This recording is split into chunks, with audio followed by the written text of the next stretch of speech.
પરમ તત્વ પરમાત્માની જરૂર કોક કોકને જ છે, અને એની કિંમત નથી. આ તો કૃપા છે ગુરુ મહારાજની, તો આ બે વાત થાય. બાકી તો થાક લાગે છે મને. હવે થાક લાગે છે. થાક શેનો લાગે છે ખબર છે? કારણ કે હામી એટલી જરૂરિયાત નથી, એની કિંમત નથી, એટલે થાક લાગે. આજે હું ચારે કોરથી બધી બાજુથી કોઈ પણ વાતાવરણ કરું છું, એની પાછળનો ઉદ્દેશ પરમ તત્વ પરમાત્મા છે. મારો ઉદ્દેશ એ છે, અને હું તો નિમિત્ત માત્ર છું, ને માલિકી મારે કાંઈ છે જ નહીં.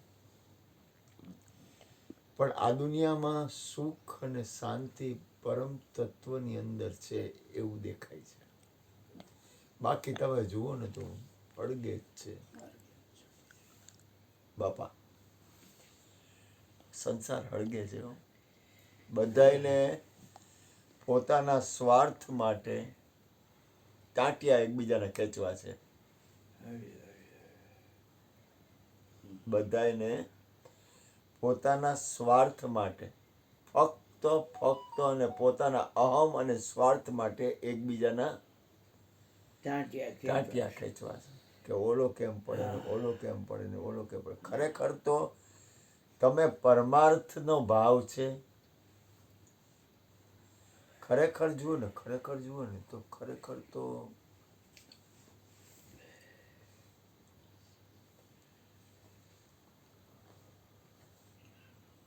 એકાંતે બેસીને લખારતે નકલંક પસંદ થાય. ખરેખર તો એકાંતે એકાંત એટલે કઈ વાતથી એકાંત નહીં, જેમ છે એમ વયું જવા જેવું છે. આ સંસારમાં પરિણામે પાછી અંદરની વૃત્તિ રહી ને એ સંયમિત છે. ક્યાં હું તમને કઈ વાત કરું છું, સાધુ બાવા બનવા જેવું નથી. સાધુ બાવા એટલે ક્રિયાવાળા. અંદરથી સાધુ બની જાય કે અંદરથી બાવા બની જાય, રાઈટ. પણ સંસારમાં સહન કરવું જરૂરી છે. આયો હું તમને કહું, પહેલા એક ધ્યાન આપો, તમારાથી કોઈને શાંતિ થાય છે, એ પ્રથમ લક્ષણ છે. સંત સાધુ અને મહાપુરુષના લક્ષણ બહુ અઘરા છે. એનું જીવન ખરેખર પોતાના માટે હોય જ નહીં. સંસારી લોકોનું જીવન પોતાના સ્વાર્થ માટે હોય, અને સત્પુરુષનું જીવન પોતાના સ્વાર્થ માટે ન હોય, પરમાર્થે હોય. પછી સંસારી હોય ને પરમાર્થ કરતો હોય તો એ સત્પુરુષ છે. અને મારા જેવો કોક હોય ને જો પરમાર્થ ન કરતો હોય તો એ સંસારી છે. સંસારી એટલે કઈ લેબલ લગાડવાની જરૂર નથી. સંસારી એટલે બાયડી છોકરા વાળા એમ નહીં. આખું વિશ્વ છતાં એનું જીવન પરમાર્થે હોય. મને એટલું સમજાતું નથી આ દુનિયામાં લઈ જવાનું શું છે. આજે જ મારે એક દીકરી બોલી, એ કે કાંઈ કપડાં ભેગા નહીં આવે. હું કામ કાંઈ માથાજી કરવી આજે, કાંઈ ભેગું આવતું નથી ને રાગ દ્વેષ કરવા દુનિયામાં.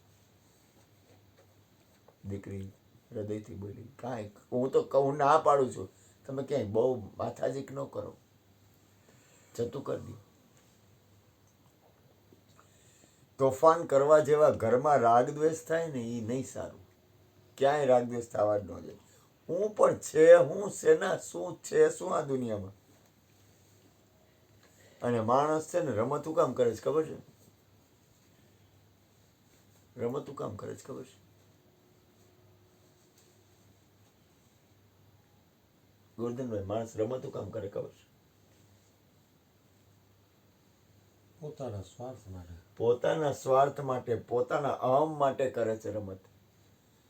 કોઈ પણ વ્યક્તિ કોઈ પણ ઘરમાં રમત કરે છે ને, કોઈ પણ વ્યક્તિ સંસારમાં સંસારીના ઘરમાં રમત કરે છે. શું કામ? પોતાના સ્વાર્થ માટે, પોતાના અહમને પોષવા માટે ને પોતાનું રાખવા માટે. મારું રહેવું જોઈએ. અને ખરેખર આ દુનિયામાં કાંઈ છે નહીં. હવે થોડુંક સમજાય ને તો તમે પેલા તમારું હાલવાનું શું કામ છે એ જુઓ.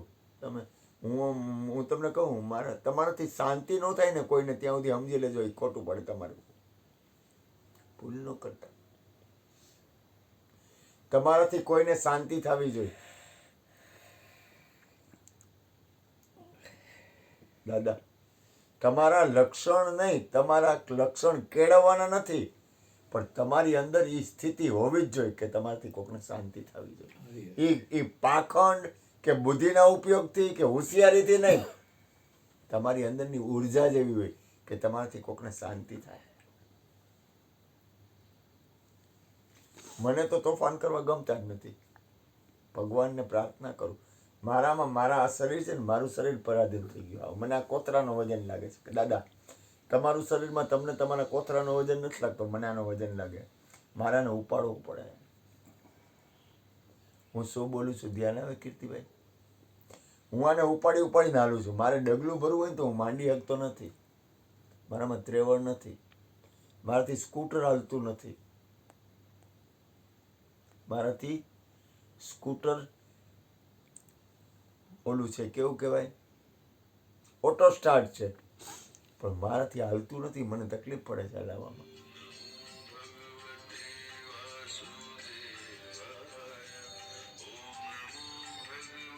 બોલો ને મારા પ્રભુ, અત્યારે અહીંયા આવો. હું તો સાચું કહું છું ભાઈ, આ દુનિયામાં એ કેશો ભાઈ નથી, એના ઘરમાં કાંઈ નથી.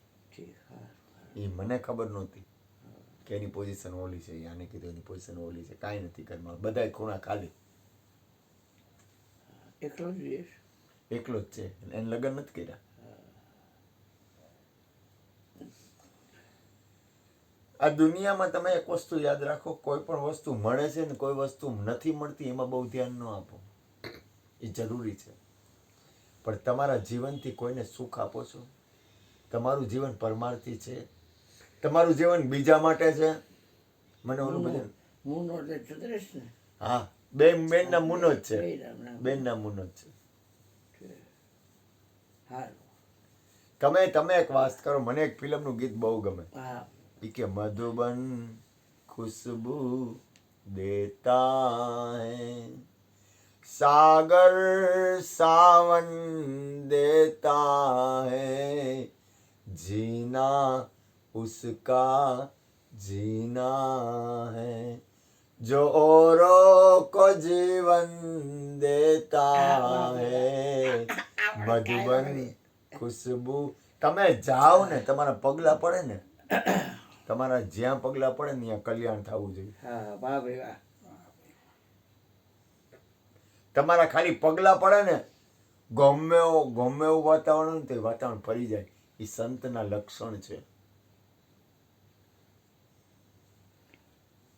તમે ખાલી જાઓ ને, હરજીવન બાપા તો એમ કહેતા કે તમે કોકને હાથ અડાડો ને એટલે એની મુક્તિ થઈ જાય. મુક્તિ થઈ જાય. મુક્તિ થઈ જાય. મુક્તિ એટલે શરીરની વાત નથી કરતો, એ મોક્ષની સ્થિતિમાં આવી જાય.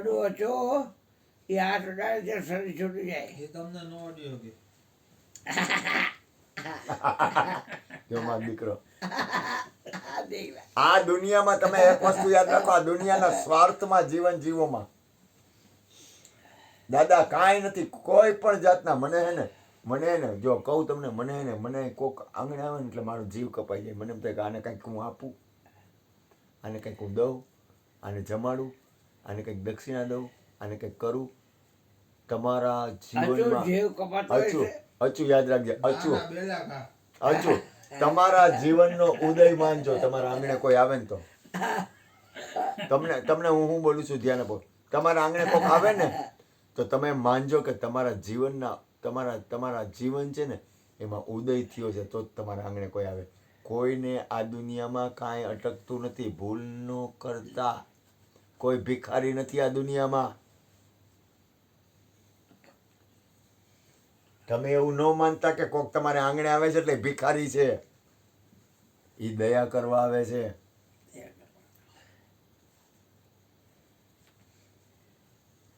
દાદા હું કાળું હતો ને, મારો દીકરો કાળું હતો. કાળું કહેતો, કાળું આપણે આંગણે કોઈક પ્રસાદ લે ને તું એને પગે લાગ. મને કે બાપુ, તું એને પગે લાગ ગાંડીના, એ કૃપા કરવા આવે છે. હું એને એમ કહેતો, બાપા કાળું કાળું ને તો ઓળખો ને તમે મારા દીકરાને. હા બાપા ઓળખું. કાળું ને હું કહું કે તું એને પગે લાગ, એટલે કાળું મને કે બાપુ તમે ઈ કે મેં તું પગે લાગ, આમ આમ શરીરથી પગે ન લાગતું કાંઈ નહીં, પણ અંદરથી પગે લાગ, ક્રિયા ન કરતો કાંઈ નહીં. ભાગવતમાં કીધું જ છે ને, દરેક જીવને પગે લાગો. ગાય કૂતરું જી મળે અને દરેકને મનથી પગે લાગી લે. ભૂવો નથી પણ કારુનો ફૂવો થાવ. તમે ફુવા થાવ ને? ભૂવો નથી, હા. ફૂવો થાવ એનો. હા ફુવા થાવ ને તમે ફુવાનો ફુવો. આ દુનિયામાં. અને હું તમને ના પાડું છું, કોઈ પણ બાબતનું અભિમાન કરતા નહીં. આજે આ છોકરો રહ્યો ને, આ છોકરો અત્યારે ફોન આવ્યો, એને મને શું કામ ફોન કર્યો? હું તો કાંઈ દેવાનું નથી, અને કદાચ હું દઉં તો એની કાંઈ મતલબ નથી, પણ તો એને મને ફોનનું કામ કર્યો. આ હું બાપાને ફોનનું કામ કરું છું. આ બાપાને 2 દી 3 દી થાય ને મને હક ન વરે. મને એમ થાય બાપા એક દી રજા પડે ને બીજે દી આવે, આ કાયમ આવે, આ ભગવાન આવે, આ કાયમ આવે. શું કામ? તમને ખબર છે સત્સંગથી એક એવી સરસ ઉર્જા બને છે. સત્સંગમાં કોઈ દિવસ ભટકવાનું કરાય જ નહીં. ભજન હોય ને એમાં ભટકવાનું કરાય જ નહીં. તમારે આધાર શેનો? તો કે પ્રભુના નામનો, હરિના નામનો, ગુરુના નામનો આધાર છે. તમારો આધાર શેનો? મારામાં બાપા આજે કાંઈ તેવડ નહોતી હો. હું હૂતો તો કૃષ્ણાય હોઈ ગયો. સ્તુતિ બોલવાની મારામાં તેવડ નહોતી. એટલો ભયાનક મને થાક હતો. હું ખોટું કોઈ દી ન બોલું બાપા. મારું આ શરીર છે ને, મને એટલો થાક, એટલો થાક, એટલો થાક. મને એમ થતું આ મારા કોતરાને ઉપાડવો કેમ. એમાં કૃષ્ણના પલંગ ઉપર જરાક હતો ને ઉર્જા મળી, એમાં સ્તુતિ ચાલુ કરીને આંખું બંધ થઈ જતી હતી ને સ્તુતિ બોલતો હતો. સ્તુતિ બોલતા બોલતા બોલતા ભજન થયું ને સત્સંગ થયું. જો એક ઉર્જા આવી ગઈ, મને કાંઈ થાક નથી. પરમાત્માના નામથી થાક ઉતરે, પરમાત્માના ભજનથી થાક ઉતરે. કોઈ સંત મહાપુરુષના સંગમાં તમારો થાક ઉતરી જાય. માનસિક, શારીરિક અને આર્થિક ત્રણેય, આધિદૈવિક, આધિભૌતિક અને આધ્યાત્મિક ત્રણેય પ્રકારના તાપ છે ને સમી જાય. તમને મારા કરોડો વંદન, પણ ઈ મને સમજાય, જગતને સમજાય? કારણ કે તમે ભજન ગાઓ છો. તમારી અંદર છે ને, અંદર તમારી અંદરની જે સ્થિતિ છે ને એની મને ખબર છે, કારણ કે મેં જોઈ લીધી. તમને એક વાત કરું, ધ્યાન આવે છે? તમે પ્રભુનું ભજન સાંભળો ને, કીર્તન કરો ને, એટલે શું થાય ખબર તમને?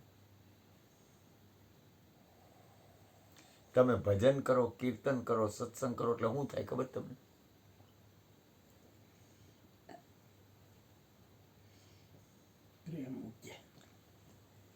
તમારી અંદર એક એવી સ્થિતિ બને કે યમરાજા આવે નહીં. તમારી અંદર જ યમ નો આવે, બહાર નહીં. હું ખોટું નથી બોલતો, હું તમને ખબર નથી. તમારી અંદરની જે સ્થિતિ છે ને એની તમને ખબર નથી.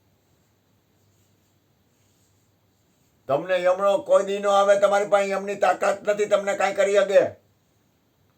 મારું નાક ચડાવે. હા એમ. હું કામ ખબર છે? કારણ કે તમારી અંદરના ભજનના, હૃદયના ભાવના, હૃદયની સ્થિતિમાં તમારી અંદર એક સ્થિતિ બની જાય. એ અંદરની જે સ્થિતિ છે ને એ તમારી ગતિ થઈ જાય. અને તમારી ગતિ કઈ તરફ થઈ ગઈ? તો કે ભગવાન તરફ, પરમાત્મા તરફ, હરિગુરુ સંતો તરફ. હવે હરિગુરુ સંતો તરફ તમારી જે ગતિ થઈ ને, એ ગતિ છે ને કોઈની તાકાત નથી કોઈ તમને રોકી શકે. હવે આ મારે કેમ સમજાવું? અને આ સંસાર કેટલો બધો ભડકે બળે છે ખબર તમને? એક થોડાક સ્વાર્થ માટે માણસ કેટલી મોટી ભૂલ કરતો હોય છે. કેટલું બધું એકબીજાને હેરાન કરતો હોય છે. થોડુંક સહન કરી શકતો નથી, થોડુંક જતું કરી શકતો નથી, અને બાજા બાજીને રાગ દ્વેષ. થોડુંક જતું કરી દો. કદાચ આપણું અહમ નો રહે, હું લઈ જવાનું છે? હું આ દુનિયામાં છે, હું લઈ જવાનું? મને ઓલી દીકરી બોલી ગઈ, મને કે બાપુ કાંઈ ભેગું નથી આવવાનું, છતાંય શું કામ આ માણસો? એક છે મારી દીકરી છે, મને કે બાપુ કાંઈ આવવાનું નથી, કપડાં આપશે નહીં, છતાંય માણસને છૂટતું નથી કે હમણાં મરી જાવ. યાદ નથી રહેતું હમણાં મરી જવું એમ. પૂરું રિહર્સલ કર્યા છે ને બેટા, એ જ આશ્ચર્ય છે ને. એટલે પછી યાદ ન રહે ને. તમને થોડીક વાર મોતની યાદી આવે. તમે વિચાર તો કરો, આમ લાઈનું થાય છે, આમ જેને કહેવાય ને કે લાશુની લાઈનું આપણે જોઈએ ને તો જોઈ અગાય કે પછી હવે લાઈનું થાય એનો વાંધો નહીં, હાલો મરવાનું જ છે, પણ પછી હવે જેનું શરીર છૂટી ગયું એનું હે મારા નાથ, ભજન કરો, સત્સંગ કરો. આ દુનિયામાં કોકનું ભલું વિચારો, સારા વિચાર કરો ને. કામ, ક્રોધ, લોભ, વિષય, વાસનાથી ઉપર ઉઠાય તો ઉઠો, થવાય તો બળાત્કાર ન કરવા. અમે તો આમ જો, અમે તો એની કીર્તિભાઈ ઠરી ગયો હું તો, મારા ગુરુની અને તમારા બધાની કૃપા છે, ઠરી ગયો હું. ભાઈ તમને કેમ સમજાય હું ઠરી ગયો? હું ઠરી ગયો બાપા. તમારામાં તાકાત અંદરની તમારી હશે ને એના કરતા વધુ મારી અંદરની સ્થિતિ શાંત છે ગુરુ કૃપાથી. ખોટું ન બોલો હો બાપા, મારે કોઈ તમને કાંઈ દેવાનું નથી, મારે કાંઈ લેવાનું નથી, વ્યવહાર વહીવટ નથી. હાવ ઠરી ગયો. હા, કેવડી કૃપા. એક ખાલી હવે છે ને શરીર કામ નથી, સાથ નથી આપતું, એ થાક લાગે. હવે શરીર એ બધું બંધ કરી દે ક્રિયા, એટલે જ મને હલકું આવી જાય બેટા. બોલો સદગુરુ મહારાજ. ગોરધનભાઈ થોડુંક બોલશે.